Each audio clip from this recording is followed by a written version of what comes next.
Daily taste the daily.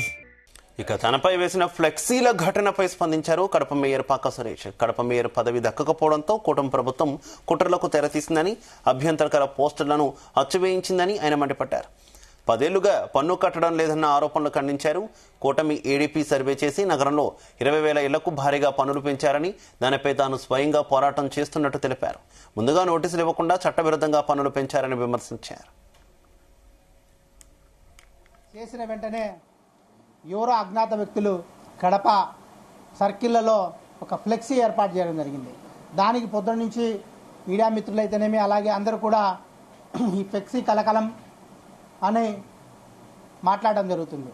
ఎందుకంటే ఒక సాధారణ కుటుంబం నుంచి పుట్టిన నేను మేయర్గా అత్యున్నత స్థానానికి చేరుకునేటప్పుడు ఎవరో వ్యక్తిగతంగా గిట్టని వారు వాళ్ళ యొక్క ఆక్రోశాన్ని వెలబరచలేక అటువంటి ఫ్లెక్సీలు ఏర్పాటు చేసుకోవడం జరిగిందని చెప్పేసి నేను అనుకుంటున్నాను.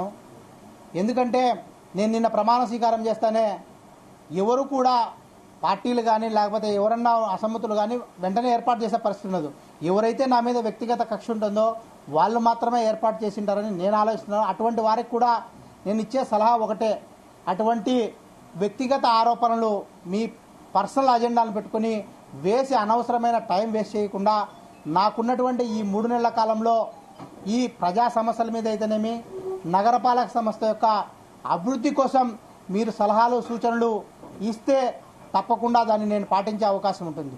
ఎందుకంటే దీని మీద వివరణ ఇవ్వకుండా అదేదో నా మీద వచ్చిన ఆరోపణ నిజమవుతుందన్న ఉద్దేశంతో దీని మీద ఇస్తున్నాం తప్ప రాబో కాలంలో ఇటువంటి అసంబద్ధ దానికి ఇచ్చే పరిస్థితి ఉండదని చెప్పేసి వాళ్ళకి ఎవరైతే వేశారో వాళ్ళకి నేను తెలియజేసుకుంటున్నాను.